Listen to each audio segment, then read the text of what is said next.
Okay, welcome everyone. It's Tuesday night, prime time, and we're here to talk about coffee chats. My name is Mike Neal. I'm the founder of Offer Goblin. It is the IB flashcard tool. I'm one of the top experts on Leland, customer favorites. I do these live streams twice a week. Feel free to drop in at any time. To start off, I want to just say, if you guys could message the chat if you can hear me, just so that I know I am alive. All right. So one of the things, oh great. And then if anyone wants to mention undergrad, grad, lateral, those types of things help me just get context for who to orient this session towards. So we're going to talk about coffee chats. And I did two last week that covered some of the sort of initial details, right? We talked about resume. We talked about how to get a coffee chat. And this session is going to be focused on what the coffee chat actually is. We'll tie in a lot of sort of tips for that, what you should be going in thinking about, how you should kind of think about closing it and coming out of it. And first of all, I want to say that the term coffee chat is kind of ironic because it's not really about, it makes it sound a lot more casual than it is. It is and even that, it's hard to even explain because it is casual, right? It is meant to be sort of casual, but it is evaluative. And so when you go into coffee chats, you may have this mindset. Typically, people have the mindset on one end or the other of extreme formality or very casual. And you're going to have to hit this happy medium where it feels like you are put together and you're organized, but you're not too tight. You're still showing some personality. And some of what will help you get there is, for one, being prepared with the common answers so that when you get those questions, there's not a lot of stress on your part to come up with it. And then for two, just understanding how these conversations go and what to get out of them. I will do my best to tell you as much as I can about it. You will have to go and do some of these, and you will probably break a few eggs to make this omelet, and that's just a part of it. So there isn't going to be any better experience than you going and doing these. So the thing is that here is the frame up of what we'll talk about in this session. So a coffee chat is 15 to 30 minutes. It's usually with one banker, and there are basically four things for you to do here. The first is to collect information that you're going to be using later. So that's primarily going to be coming out of later on when they ask you, why do you want to come to this bank? Or sometimes they'll just ask you point blank, who did you talk to? This is where you kind of need to have these sorts of setup, right? So this is you're collecting information. You're going to say, when they say, why do you want to come to this bank? You can say, well, David told me about this program. Susan told me about that program. You kind of cite those sources, and that's important. The second thing is that you want to turn this person into an ally. So you want to turn the person that you're talking to into someone who's going to go to bat for you when they're having conversations about who to give offers for. And that kind of comes down to some degree to likability, but also showing competence. And, that sometimes can be one of the harder things. A lot of the people you don't need every person to go to bat for you. You definitely need a few champions, but the main thing is that you do not want to create an enemy. Because if there's someone who, when your name comes up, is going to say anything negative about you, that is very difficult to overcome. So that's the second thing. The third thing is that you need to form your own read on this group. A lot of people ask, well, what group what bank do I belong at, right? People come in with an impression of, I want to go work at Centerview. I want to go work at Evercore. I want to work at Goldman. When you actually go and talk to these people, you might realize that you're not a great personality fit for that particular bank. A lot of people think that there is some threshold that you're going to the best people all go to Catalyst, right? Or the best people all go to LionTree or whatever, you name the bank.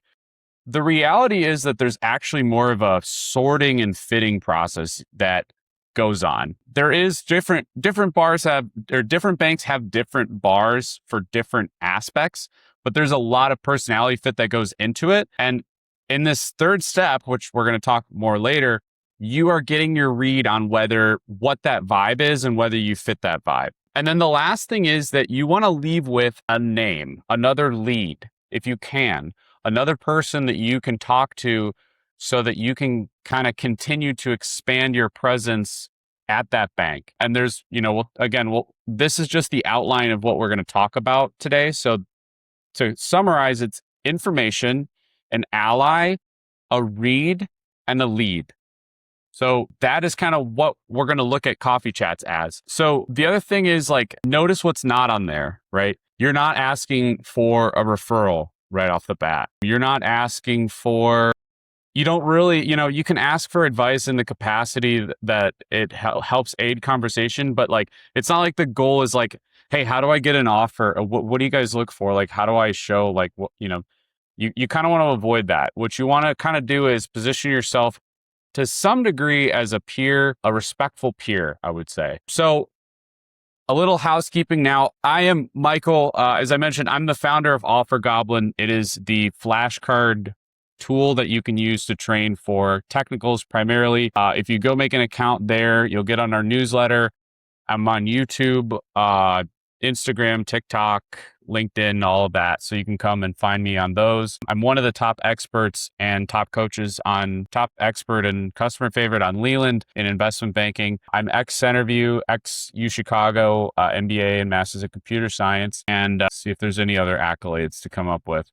This is the third part of a 6-part series. So I've been doing, I did 2 streams last week. We'll do 2 this week and 2 the next week. You can register for all of them at once.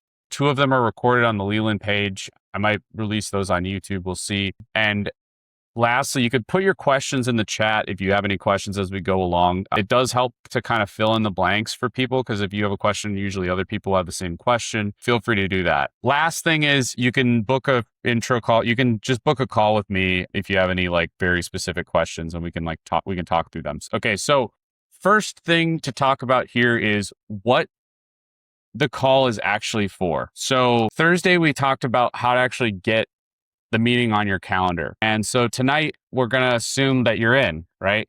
That's good news. But now you have to actually kind of do the work to make that convert into something. So the thing that a lot of people don't understand, or maybe isn't intuitive coming in, is that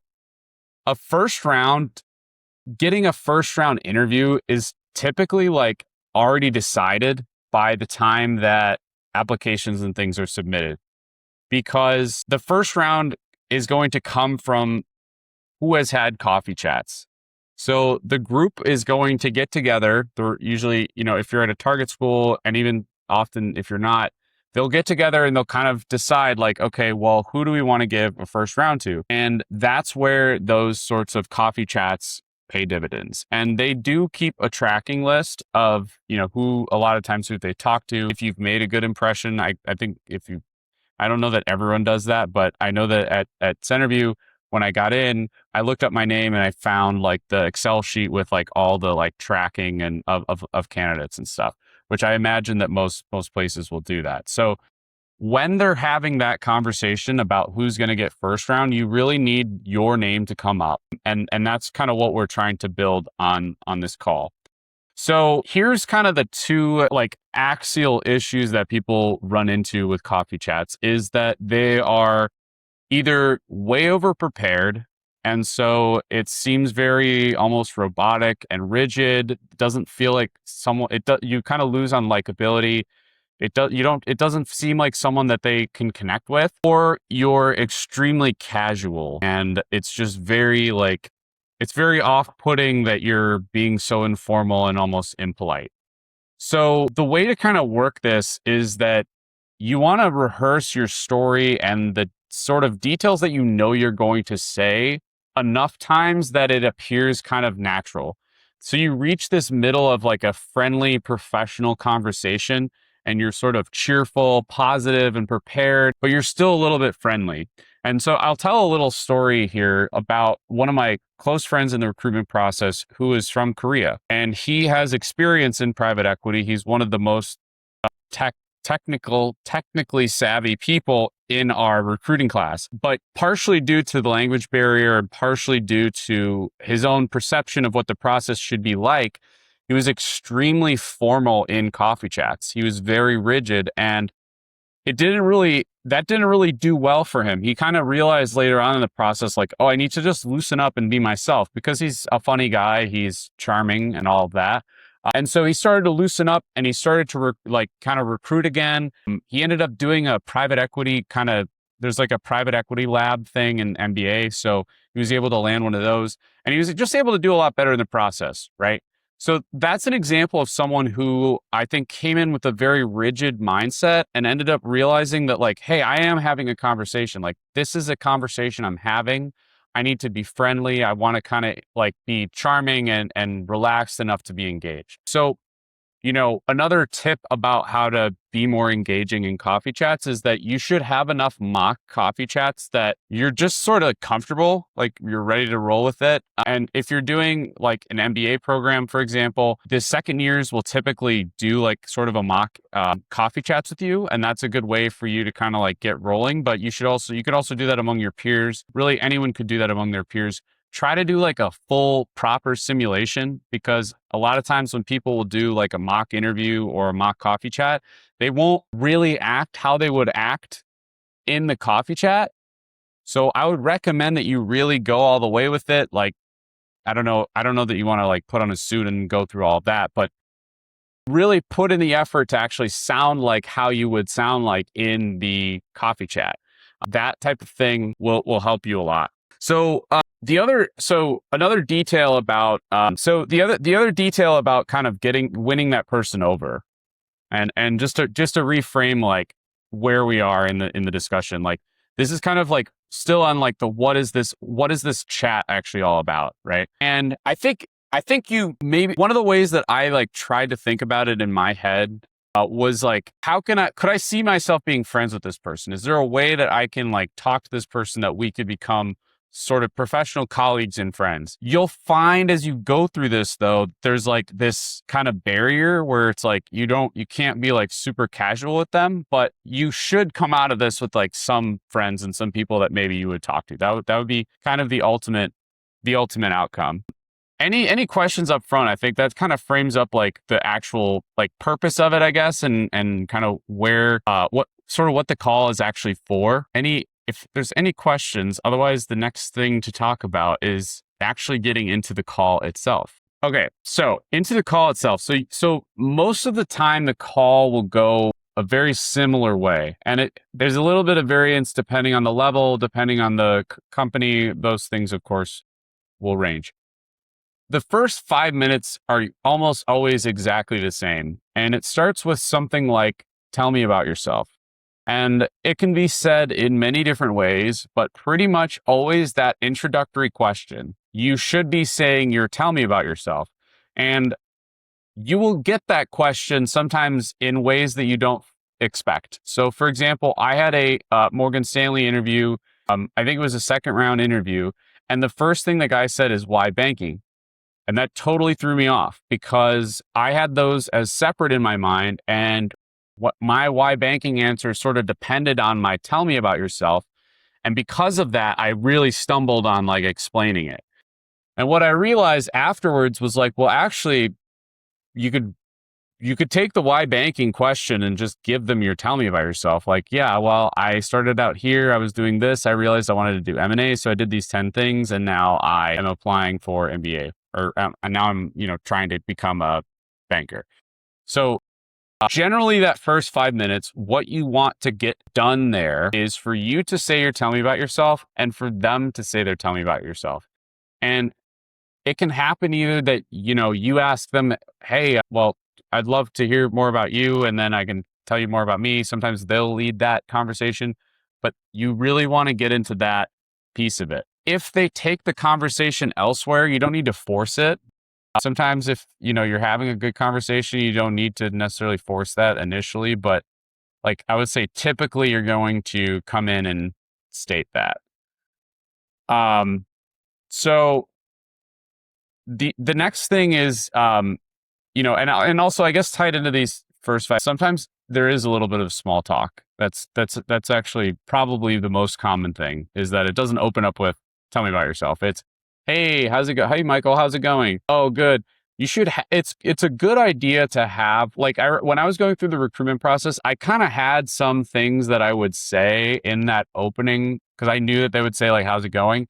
That I could, like, that I could potentially say, or they would lead conversations. So, like, for example, if it, I think there was, I think I would say something like, "Oh, it's good. I just got out of I did a bike ride this morning. It's been a long week with recruitment, but feeling good." It's like, that's a little bit better than just saying good. And I would sort of have those things in mind, especially if it were things that would open conversation. So, like, that comment could very easily lead to them saying, "Oh, where do you cycle? What do you do?" And, that could lead into, "I cycle too," and blah, blah, blah. Right. So obviously the things that you bring up in that context, you should try to make them be professional, but keep in mind that, at least for me, I felt like I wanted to have some of those, like, sort of in mind already. So past those first 5 minutes, right? Which I think hopefully most of you will be able to ride that wave. Here is a gone wrong story that I have in my notes. So I worked in client services for many years before going in doing banking, right? I worked in consulting, and one of the times a call opened up with just a typical call. "Hey, how's it going?" Like, "Oh, what's going on with you?" It was with our group and a client. The partner with our group said, the client said something like, "Oh, I have my in-laws in town," or something like that. And the partner was like, "Oh, that's rough, man. Sorry," or whatever. It was like kind of one of those, like, joking, like, "Oh, my monster-in-law," whatever. And it did not go over well. That was super, super awkward. They were really offended by that. So I would just say, be careful about being too funny, I suppose. There's a scene, I think it's in Ocean's 11, where Matt Damon goes undercover into the casino, and they're basically like, "You want to be funny, but not, like, too funny. You want to be, like, almost forgettable a little bit in that regard." And so, yeah, I would just be careful with what you say, because I would have made that same mistake. The reason that matters, also why they're judging you on that, is, like, if you say that to a client, that's kind of not a good, that's not a, they want to see that you're tactful, and that's not very tactful. So okay. One of the other ways that these conversations die is that you ramble on, you talk too much. You really don't want to be the one doing most of the talking. And the principle here really is that you should be kind of looking at their body language and seeing how they're responding to you. And you should be using that to basically determine how much you should be speaking. So a lot of times when I work with clients, especially on their story, or sometimes why banking, a lot of those types of things, it starts off like super, super long, because you have so many details that you want to share to this person. You want to, like, shake them and just tell them everything possible. But when it comes to these investment banking conversations, you really have this very limited window of time. And your goal isn't really to transfer as much data as possible. It's actually to kind of win this person over. And part of the way that you're going to win them over is more so by engaging them, making them feel like they are, respected, getting kind of insight from them, getting them to speak is generally a lot better if they're speaking and not you. So I would just caution you on that. But the core thing is to look at their body language. If their eyes are glazing over, you need to hurry up along what you're saying and close out and move on. So one example is, for my "tell me about yourself," like, I had the same "tell me about yourself" that was like 60 to 90 seconds. It's not very long. But I remember there were some people that I spoke with who I could tell were getting, like, their eyes were starting to glaze over. So I would just rush through and kind of push through to the end of that story and try to wrap it up as quickly as possible. You need to recognize that a lot of the people that you're talking to are going to be impatient, sleep deprived, disinterested. You're going to be the 10th person that they've talked to all day. Try to play with that. Try to be in that, try to be aware of that, and like, be cool to that. Like, recognize that they're in that state, and then not only recognize it, but actually, like, serve them in the way that you would serve someone who's sleep deprived. Like, imagine that you are at, I use this analogy all the time because I think it's very helpful. Imagine that you are behind the desk of a 5-star hotel and someone just came in and they're exhausted. You would not like dump a bunch of information on their head. You would probably kind of be sort of simple. You'd kind of look at their reaction to things. You try to make it easy for them. And so that's kind of where you want to play in a coffee chat situation. Interviews, sometimes you can get a little bit more leeway because they actually want to hear more from you. But that's just all something to keep in mind. Okay, so that is the section on sort of the first 5 minutes. And in some respects, sort of that's your delivered statement. You could think of the coffee chat as like you're delivering these statements. There's some period of like back and forth, and then there's a period at the end where it's like you're going to ask them questions. I got a question in the chat from Tanish. What are some ways / leading questions we can ask to make them talk more? I mean, there is no like set formula for that, right? It's going to be, if they bring something up, it's like, let's say they mention, let's say, oh, you say, how's it going? They're like, oh, I'm super sunburned. I was out on the boat. It's like, what kind of boat do you have? Or like, what kind of, you could have that conversation. The main thing to remember though, is that you should let them guide into those detours. Like it's weird when people like get on a call with you and then they're like asking you these like personal questions where you're like, dude, like get to the point, right? If I'm the banker and I'm guiding the conversation into these detours, then sure, like that's what I want to talk about. Then let's talk about that. I think that a lot of people, they mistake it. It feels manipulative in some ways when people are like, they're kind of asking like personal questions without there being really a lot of attachment. So there's no hard and fast rule there. What do you do when the person you're talking to spends a lot of time on a single question? That's fine. That's great. There's no really rule about, I mean, it's not like you need to ask them these questions and get the answers or something happens.